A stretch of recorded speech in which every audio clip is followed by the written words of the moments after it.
I'm about to go back to Spectrum, man. Gonna have to, cause this shit ain't it. Check the goddamn plan. Check this plan. I could, what's going on?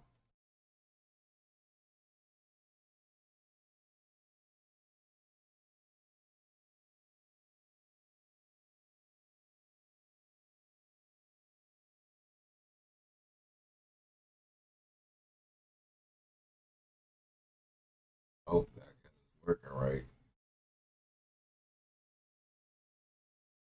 Hopefully.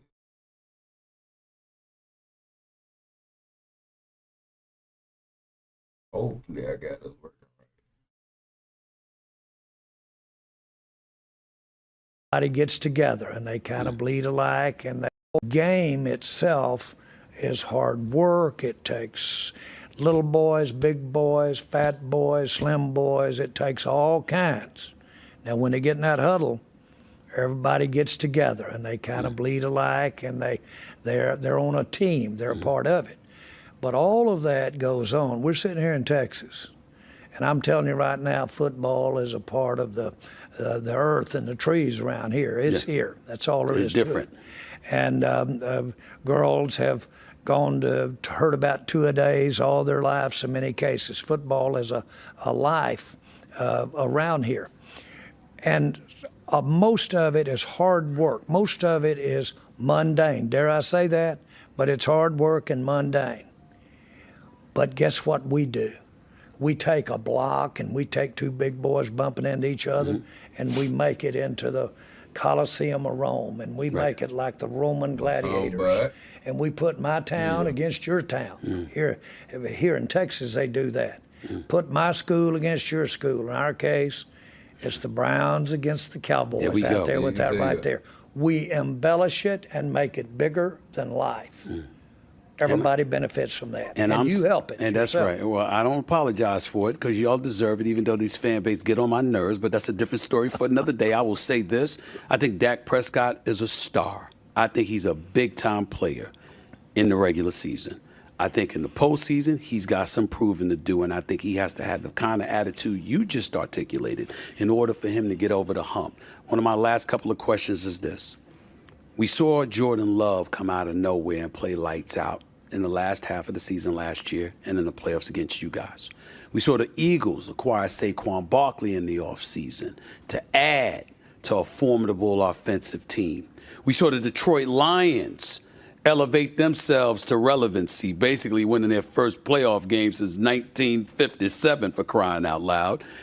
We see the San Francisco 49ers making a statement, keeping Ayuk, keeping their team intact. They don't intend on going anywhere. What's the path to success for the Dallas Cowboys in 2024, considering what I just outlined, sir? We have drafted some very, very outstanding football players that should have gotten on the field more last year than they did. We bring in some free agents, and they still may be struggling to get on the field. They need to get on the field. We also drafted some pretty good ones this year. When you are fighting the salary cap bulge, and you want to have the supporting cast around Dak and have it around CD and possibly even Micah, those young players are the ticket. They've got to come in and take up some of that slack for lack of salary cap. That's where we are. Last year, we had some that should have been on the field. They'll be out there, plus some of our young ones get on the field. Oh, I know that says, boy, there they are, counting on some rookies, counting on some young players, okay? But something's got to give.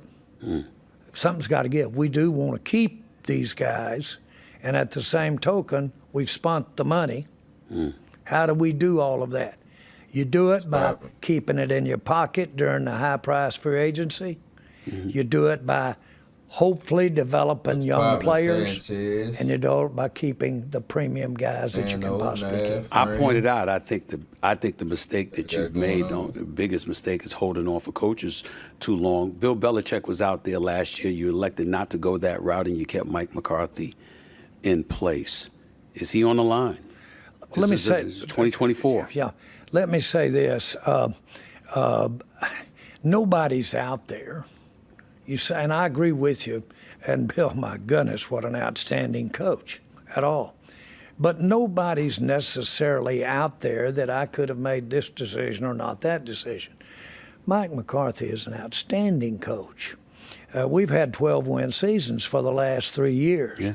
Now, I agree with you. Second most to everybody in the I league. other than agree the with Chiefs. you Yeah. that we have not had the playoff success Yes. that you would have wanted to have with a Super Bowl winning coach and Mike McCarthy. Mm-hmm. But I'll tell you firsthand, he's got outstanding ways with players. Mm-hmm. He's an outstanding coach, as hard a working coach as I've ever been around. He's an outstanding coach. What you're seeing, though, from me is just the way that I'm doing it right now. Certainly, I did not renew a lot of contracts. There's nothing to keep me from renewing a contract out here this afternoon. This is just the way that I wanted to do it so that we could basically speak to fans, team, everybody involved. We're putting things on the line. And by the way, I do feel it, Stephen. I'm not in any way trying to be smug here. I should really be in your shoes. Switch shoes with me. Get over here and be the general manager. You know what? Listen, I'd try to pull it off, but I'd probably fail. I got to admit that. You would. But I'm going to tell you something. You'd win some too, buddy. I'd win some. You would. I'd win There's some no too. doubt. Let me throw this out at you, Jerry. This is crazy. I know this is. I can't even imagine it happening. What if I said to you, Jerry, Cowboys gonna lose again, and as a result, you're gonna find yourself feeling the need to make a change, and Jerry Jones decides one day down the road in the near future, assuming that he doesn't achieve the success that he covets, that he's gonna hire primetime Deion Sanders as a head coach. That's what the fuck finna happen. That would you be don't know crazy. What's going on? Is Jerry Jones crazy Yeah. enough to do something like that someday? Yeah, No, man, but he goddamn does know how to son. spell well enough and not answer a hypothetical question. Last question. Hey, first of all, yeah. Primetime loves you. Told me to I say you started love. to say, Yes. you are familiar with our, I'm going to use it, the love affair that Yes. we have. And I have always admired him, both on and off the field. Some of the best stories that I have to tell about my time in sports have been Deion type stories with Deion and Michael and those guys. But Deion, I remember the one that I love Crazy the as hell, you most think that shit is ain't he gonna came happen. in to sign his big contract, $12 million bonus at the time. I had put a total cash out of my cash, $12 million down to buy the Cowboys. $12 million to buy the Cowboys. Now I didn't have to come up with the full 150, but I used all of my cash. Before I gave that to Deion Sanders, I went back to my hometown, Little Rock, Rose City, North Little Rock, and I walked down my old street. And I walked down it when that quarter and that dollar used to be everything. Walked down there, saw some old chips on a tree and on a telephone pole that I'd knocked out. I turned around and walked back because I wondered, had something gotten over me? Had I completely lost it to be thinking about paying a man $12 million bonus to do it? I walked by my old house, went back over, got on that plane. That was then. This is now. I'm going for it. Went over, met Deion at the stadium. Never forget, came in, great to see him. The whole time we were waiting to go on stage and announce that he was going to be a Cowboy, he spent playing with that boy. And all he could pay attention to, had all these people around, it was that boy. And I said, that's the heart I want to be around right there. Very last question. But his son, The legacy of Jerry Jones. We throw stuff like that out. People come up with their own definition, their own phrases, their own thoughts. From your lips to everybody's ears, when all is said and done, and we're talking about the legacy of Jerry Jones, What do you want it to be in the eyes of the many? Well, first of all, I don't want it to be that much in terms of that. But in the sense of this word, he was a player. He played all the games. He was into it. And it might be over salary cap, it might be over TV, it might be against the Giants. He played the game. Player. What an honor. Hey. Thank you so much, sir. Thank you so much. The one and only Jerry Jones right here with Stephen A. Smith on the Stephen A. Smith Show.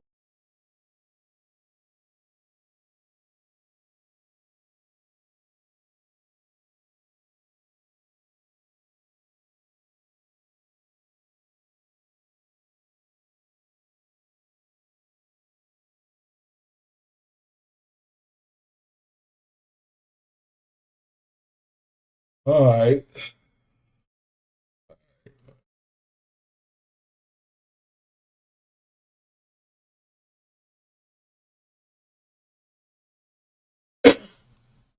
Finished working on this damn website.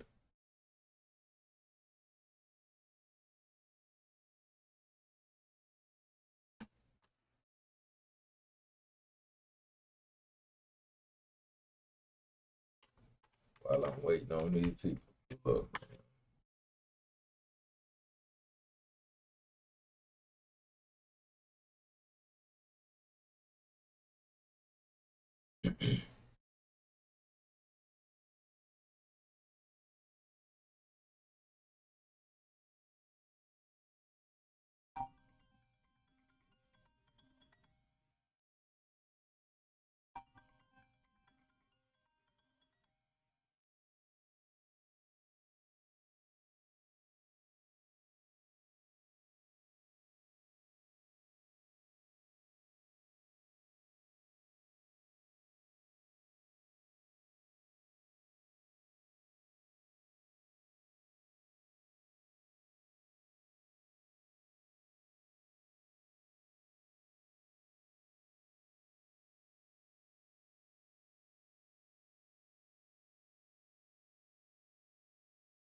Head on that one. I ain't think I was gonna get it right.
Man, my shit still ain't working.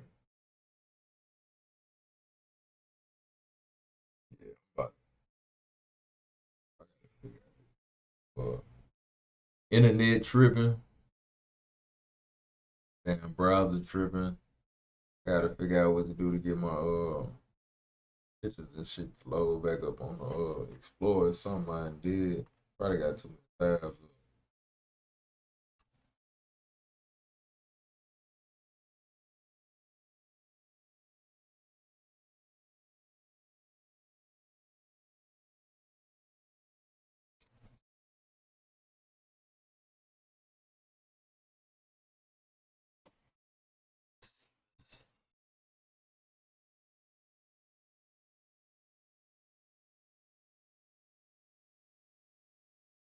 Right, it's hopped up on.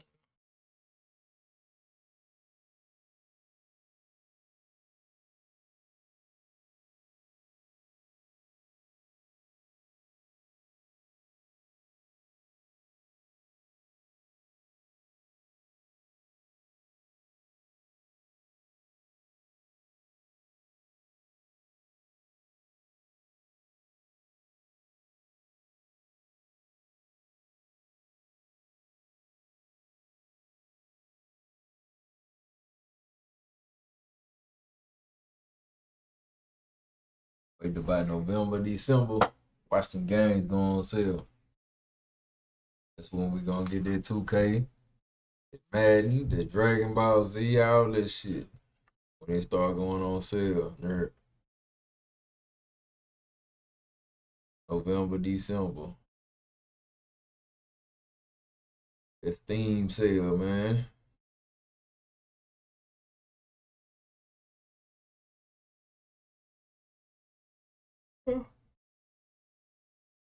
Tired as hell, man. Been up for 4 hours. 4 hours.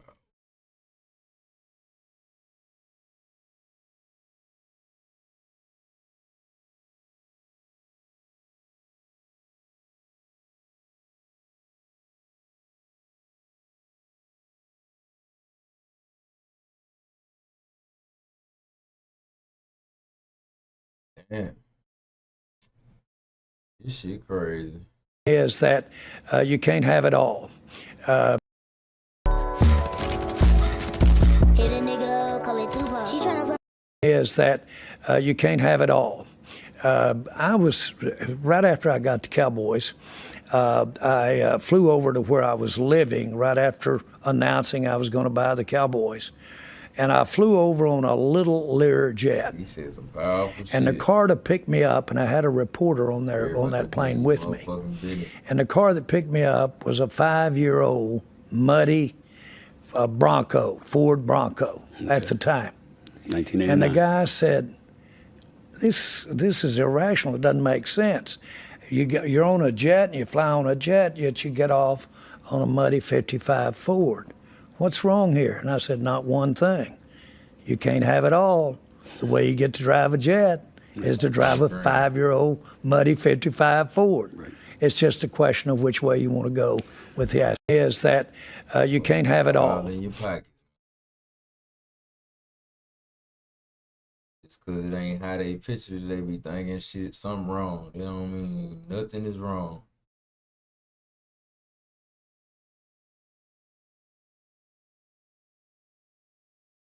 Do what you gotta do till you get to where you're going.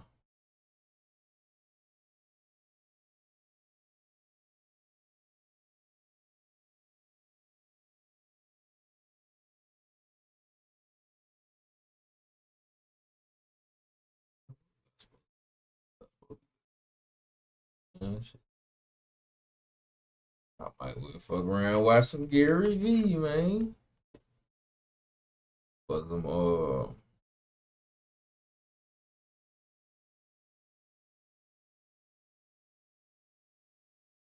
Grant Cardone.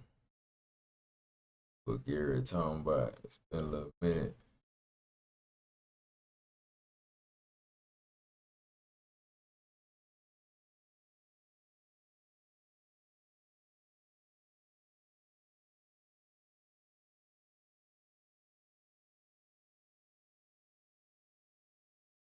Unlike YouTube, on social media.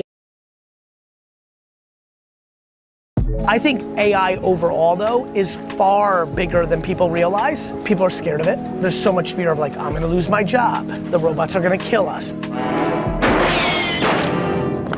And that provenance moment of truth is about to come very handy because AI is about to make a lot of fake stuff. There's already videos of me on the internet of me saying things in my voice that I didn't say. I'm thinking about becoming a music artist. I think I can be good at music. One problem, I can't sing for shit, I'm not musical. It's pendulum swings. Yeah. Technology in, technology out, and I think I will use AI to actually make hit music. I really believe that before I'm done. Yeah. I would argue food styling and commercials is more fucking AI than AI. Yeah. I haven't seen a fucking Whopper in my life that looks like the ones on TV. I think that this is a demonization of modern technology that is a misnomer of human behavior. There will be incredible room for originally created human art, but there will be incredible room for generative art. So I haven't had a full conversation with anybody yet this week on the record about AI. I figure you are a good person to pick their brain on around AI and less about where it's going to go in marketing and advertising, but more how consumers are overall going to feel about it and general society, because I think you have generally been smart about how you think about the future. And so I want to start with actually looking back for a moment. You know, you made a huge bet on NFTs and eventually morphed it into Vayner 3. As you saw the NFT market change and how society feels about metaverse and all that change over time. So I'm curious what lessons you learned from that, knowing that AI is also the next big thing. And I know they're different because that was a platform and this is a societally changing technology potentially. No, it's a very smart question. No, I think you're right. Similarities. It's interesting, like if you look back at my content on Web3 and specifically NFTs, and you gotta dissect it, and I think the same thing's gonna happen with AI. You're gonna appreciate this. In a world where everything is headline reading, I'm sure that, actually, I need to start asking more journalists like how they feel about most people just reading their headline and not their actual work. So let's break it down. I'll go backwards and I'll go forwards. Backwards, so much of our biggest point of view was that metaverse wasn't real, that there was nobody actually there, back to day trading attention. Comma, blockchain was a profound technology. I think blockchain's relationship with AI and deepfake videos is gonna be a really interesting conversation over the next 10 years. 3, my biggest point of view is that 99% of NFTs were gonna go to zero, and that the 1% would be meaningful collectibles like trading cards and comic books and sneakers. Biggest learnings that I apply to where we're gonna go with AI. 1, they are different because the NFT was an individual form factor on top of a technology. That was also based on collectible speculation, which created so much of the radical ups and downs. AI is oxygen. It's such a profound, overwhelming technology, but I think the parallels will be similar. For Madison Avenue, I think the biggest observation is that Madison Avenue is very different than Silicon Valley. So I think the depth of conversation at AI at the conference has been really interesting. It's by far the buzziest word. Yeah. I think back to what I focus on with it, which is about like today. Yeah. I think the biggest AI conversation that you know what I was surprised about? Even though it's funny you said earlier, I wasn't surprised, but I was surprised. Yeah. I'm not surprised, but I'm surprised. The biggest AI conversation currently in marketing is the algorithms of the For You pages of all these social networks. Yeah. The most significant AI that our industry's feeling is in that environment. Now to consumer. Yeah. People are scared of it. There's so much fear of like, I'm gonna lose my job. Yeah. This is bad. The robots are gonna kill us. So there'll be a sector that I think will be similar to electricity when it first came out. Yeah. Electricity was like incredibly demonized when it was first available to people. The most common belief at the time was there was demons in it, and so you should still use candles. Yeah, cool, right? Yeah. Do you know that? Have you ever heard? I did not know that. Google it or ChatGPT it. Back to the point. Perplexity it. Or perplexity it. So I think that's that's my historical comp that I'm feeling. People are very, very worried about it. Yeah. I think you'll have a group of that. I think we're already seeing profound consumer changes. So I hate using a focus group of one, but boy, did it capture my attention. My 37-year-old brother and co-founder of Vayner, who runs our sports agency now, he doesn't use search anymore at all. 100% of his search behavior is not ChatGPT or Perplexity or things of that nature. So I think you're gonna have an entire generation of Gen Alpha and young Gen Z that is going to potentially, probably Gen Alpha, potentially live in a world where they don't even know what a search engine is the way that, how old are you? 36. Did you ever use a Yellow Pages? Yeah, oh yeah. Yeah, you caught it a little bit? I'm old. Give me some credit. No, but you're right. Credit. No. But as you know, if you have a younger sibling under 30, like no shot. Yeah. Like, there's people 25 that don't even know. When I use the reference, they don't even know. Yeah. So I think it's going to be the classic thing. I do think I view that. So NFTs was a build on top of a big technology known as blockchain. And that provenance moment of truth is about to come very handy because AI is about to make a lot of fake stuff. There's already videos of me on the internet of me saying things in my voice that I didn't say. So provenance on the blockchain is going to actually become pretty powerful. Yeah. I think AI overall though is far bigger than people realize. Yeah. And so what do I think? I think you'll have some early users that are going to get a lot of value out of it. You're going to have 50 to 70% incumbents that are going to demonize it because they can't make money on it or demonize it because they're scared of it. Yeah.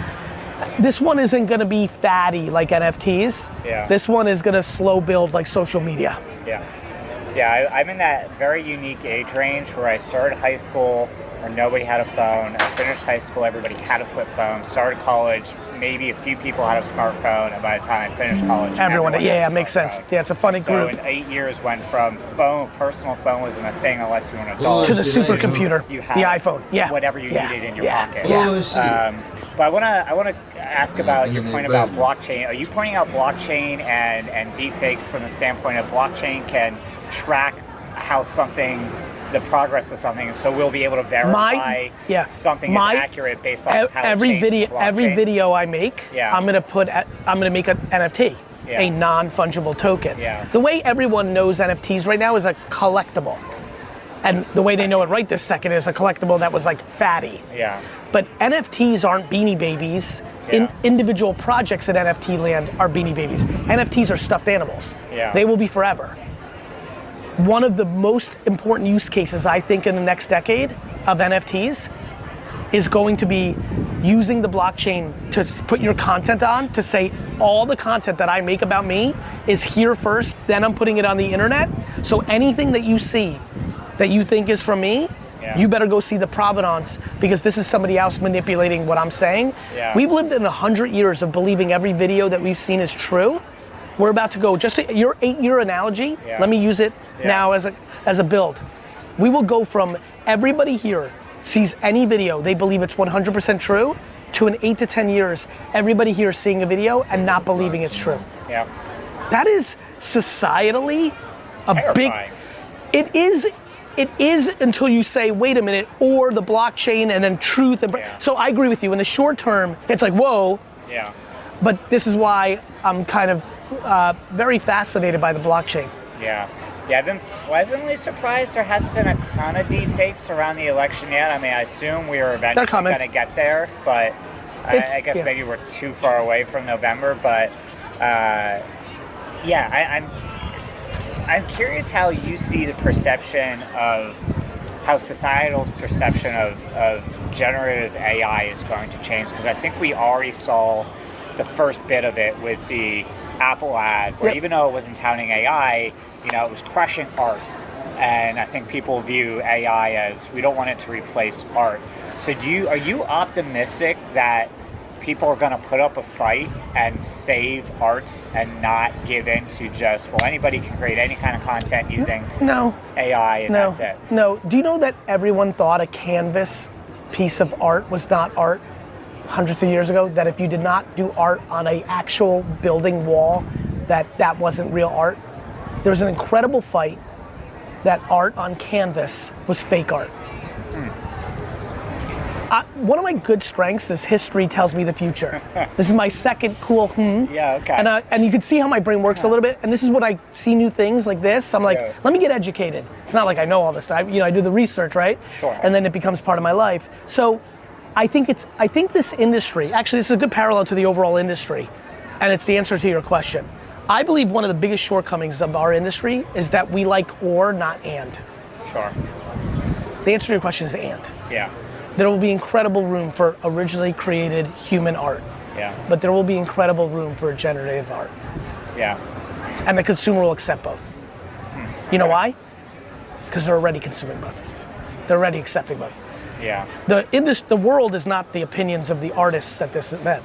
Yeah. The opinion is of the 8 billion people and how they interact with the art. Yeah. So, to that point, when something like, let's just talk music. With AI, music is going to become even easier for anybody to figure out how to make. Do you see society pushing in a way where someone who can play a violin at a high skill is going to get pushed out for somebody who can create whatever on their laptop, on their phone, using AI? Or do you still see a future in which both of those are going to be equally valued, and that we're going to really fight hard to protect human-made art? I think both will happen. What about house EDM music? What about DJs? Yeah. I mean, everybody told us electronic. What about auto-tune? Yeah. T-Pain fucking had every hit song for a 3-year window. I'm very bullish on and. I think, to your point, like, I'm thinking about becoming a music artist. I talk in the way that would work really well for music. I'm very, I'm good for interviews, right? Like, it's how my brain works. Analogies, snippets, headlines. Yeah. I think I can be good at music. One problem, I can't sing for shit, I'm not musical. I got that in common with you. And me. I can play mean saxophone, can't sing Can you? hold a tune to Can you? like, yeah. That's pretty cool. Wow. So I got nothing. Yeah. Other than I think I can write hooks and have bars. and I think I will use AI to actually make hit music. I really believe that before I'm done. Yeah. And so, will some people say, like, what the fuck, fucking Gary Vee's now? Of course they will. Yeah. I could, 93% will. 7% will say, like, the same thing, is Avicii good? Some people think Avicii's the best. Yeah. Other people think that he just took other people's shit. Yeah. So is Andy Warhol the best? Yeah. At the time he was the worst. Now we think he's the best. Some people think he's the best, some think, and so I'll go back to my and. Yeah. I think that let's talk about technology. I couldn't believe more in social and the phone. Do I believe that now that we've had 15 years of it, that a lot of people enjoy putting their phone in a safe for a week and not being on a phone? I sure do. Yeah. It's pendulum swings. Yeah. Technology in, technology out, and so this, look at fashion. Yeah. Every 20, 30 years, are we supposed to wear tight jeans or loose jeans? Yeah. So I think that's what's going to happen with music and entertainment. Yeah, I mean, I think we've seen it to an extent with social media. I mean, if you would have told me 10 years ago that by 2024 I would have pretty much given up sharing any part of my life on social, which is a thing that a lot of people are starting to buy into. I think I would have said you're crazy, but I think we eventually also just grew tired of sharing our lives constantly. I lived the life the whole time. People are very confused when I don't think people realize how I played it. I've never shared a single thing about my personal life. Yeah. It makes so much sense to me. Why would I want to give up my privacy? Yeah. There's nothing more valuable. Yeah. Sense to me. Why would I want to give confused when I don't think people realize how I played it. I've never shared a single thing about my personal life. Yeah. It makes so much sense to me. Why would I want to give up my privacy? Yeah. There's nothing more valuable. Yeah. My relationships, my family. I'm one of the most prolific content producers of the last 15 years. Yeah. With zero of it being about my personal life. So I understand that. So I saw that coming from a mile away. Yeah. Putting my children in my content? What if they don't want it? Yeah. Putting my relationships so that the world... Didn't anybody see what they do to Brad and Angelina? Like, why are you giving the world... Obviously, we're not all famous, but by the way, when your life is small, when 30, 40 people, your relatives and your friends are your world, their judgment on your relationship is powerful. Yeah. Yeah. So let's start to bring this a little back to marketing. Let's do it. Have you, when you talk with your clients and brands in general, have you started to see brands figure out where the line is on where they want to use Gen AI? One more time, my friend. Have the brands, your clients, started to draw a line in terms of where the line is on Gen AI? So, for example, Dove. Dove has said, we'll use Gen AI, but we will never generate a human being. Got it. No, we think that our recommendation to our clients is don't jump out too fast. Yeah.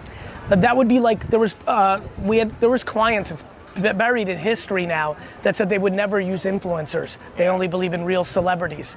No, we've our conversations with clients, my conversations with clients are very heavily predicated on the following, which is, you don't need to make an official statement yet. Sure. This is very profound technology. Sure. Bill Gates said the web was a fad. He's a smart man.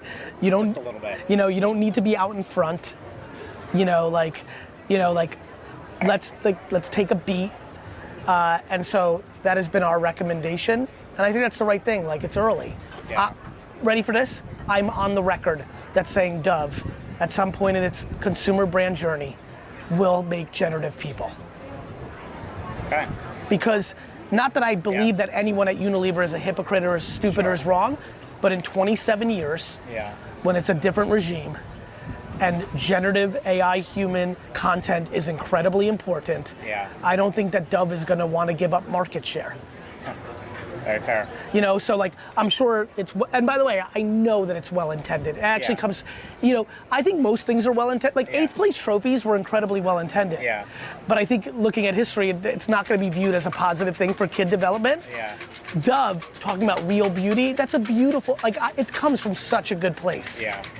On the record, I don't see any scenario that in 35 years they haven't done it, because there'll be a competitive disadvantage to a business. Yeah. I mean, even in instances where, so I was talking to the CEO of, he was the CEO of OKRP, and now he's part of Berkeley OKRP, and he said, I have restaurant clients who they'll let us use Gen AI for anything except the food. 100%. Because they're chefs. They only want to show things their chefs can actually make, and even if they use Gen AI to perfection, nobody made that burger. Let me take the counterpoint. Yeah. Every single commercial that Burger King shows the Whopper looks nothing like the Whoppers I get at Burger King. That's a good point.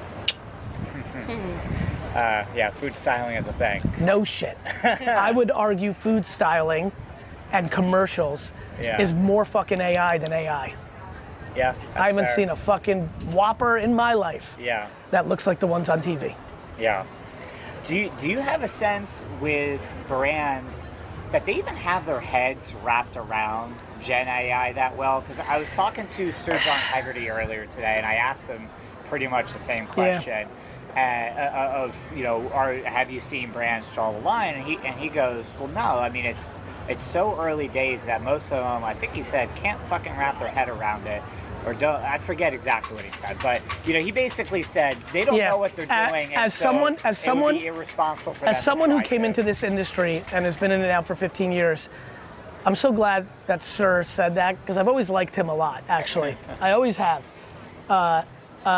He's a smart guy, and he's right. That's absolutely my take. I think it earlier, Madison. I know we've talked a lot about Gen AI, but with algorithms, it's also a very good point, because we've seen how quickly society has fractured, how content has fractured in terms of audience. My TikTok feed is going to be drastically different than yours, drastically different than Harriet's. And so we're losing a sense of community because we're slowly growing into, I'm fans of these people, you're fans of these people, you have no idea who they are. I would argue that is a false POV in this society right now. Okay. Let's take it back pre-social media. You chose to watch Fox and I chose to watch CNN. You chose to read the New York Times and I chose to read the New York Post. But the options were much fewer. Yes. Now there's a million different influencers and 72 may end up in my feed, and you might have 2 of the same ones. Just because the options were fewer. Do you know what the average amount of channels people watched when they had 36 channels to choose from in prime cable era in the 80s? 3. The options were fewer. Yeah. But I still didn't watch food TV. I watched ESPN, and I watched when the Jets highlights were on, and I turned off when the Broncos highlights were on. I think that this is a demonization of modern technology that is a misnomer of human behavior. Yeah. The fragmentation has existed forever. Yeah. People always read the books they want and read the newspapers and watch the TV and listen to the radio. Yes, to your point, absolutely, on fewer options. The misnomer is we didn't take advantage of those fewer options. I'm not quite that point's not landing for me. Please. If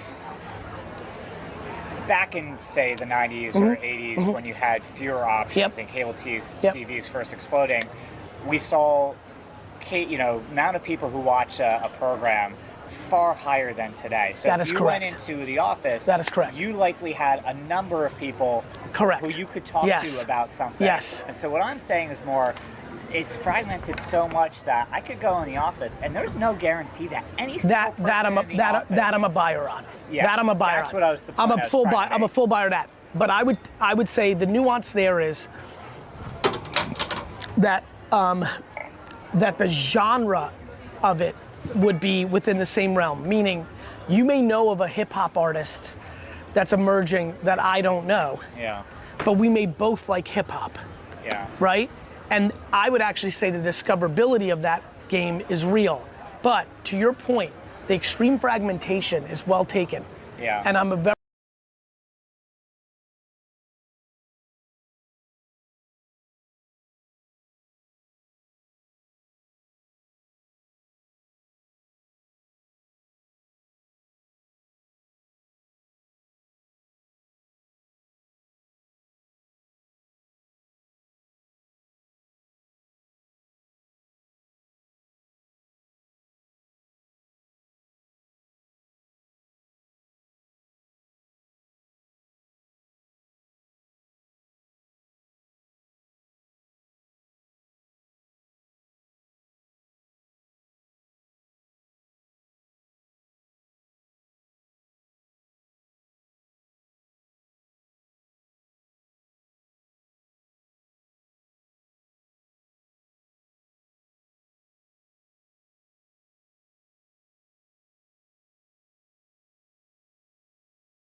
All right, here we go. Grant Cardone. Welcome back. Thank you, Vlad. We're actually in your beautiful. Welcome to my home. Welcome, yeah.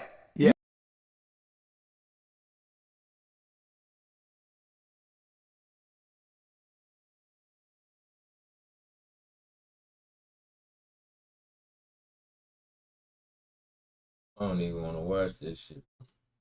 Boy.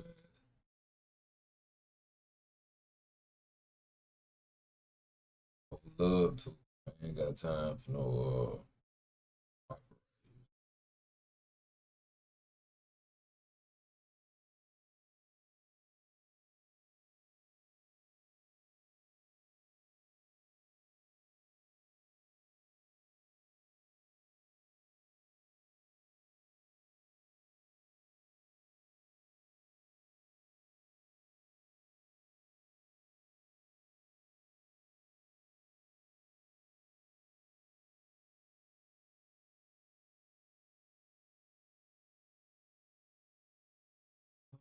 Oh, man.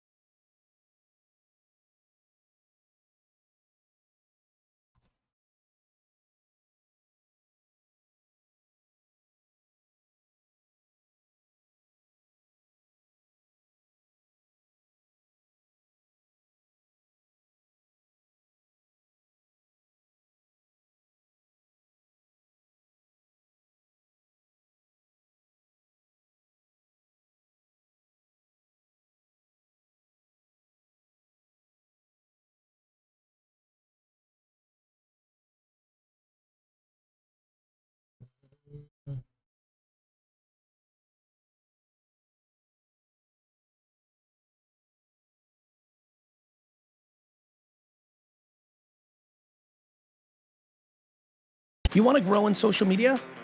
When you post, why don't you think what's in it for the other person instead of what's in it for you? Gary Vaynerchuk. We have the inspiring Gary Vaynerchuk in the house. Gary Vaynerchuk. I believe that most people suck at social media because they try to go viral on every post, and when they don't, they cry to mommy. When I post something, I'm like, what's in it for them? The main reason 99% of businesses and people can't grow on social is they're selfish. I don't ever think about going viral. Ever. The single most important thing in all of marketing is first and foremost, organic social media. There's 100 different ways to win this game. Only way to guarantee that you don't win is by doing nothing about it.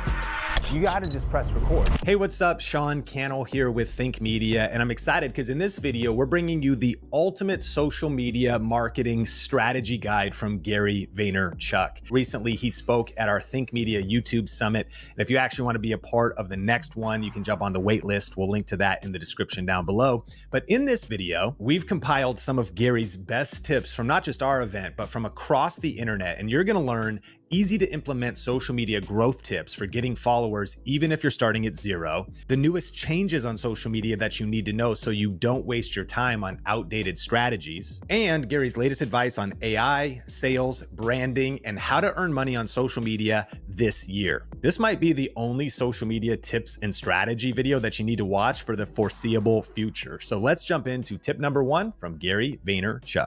The single most important thing in all of marketing is first and foremost, organic social media. Then everything else. Go off on that. Well, the reason to even have a podcast is more about the clips for organic social than the podcast itself. Like I literally did Daily V, and I did Ask Gary V and Daily V for the social media clips, not for the long form. I even still do podcasts as a guest because Dustin's sitting right there D-rocking it, and we're going to clip it, and there's going to be 3 or 4 or 7 things. Platforms and culture. If you take anything out of this interview and you want to crush social, obsess with platforms and culture. Platforms are, what are the platforms currently doing that they give a shit about? So when Facebook announces carousels, good news, they need to test it.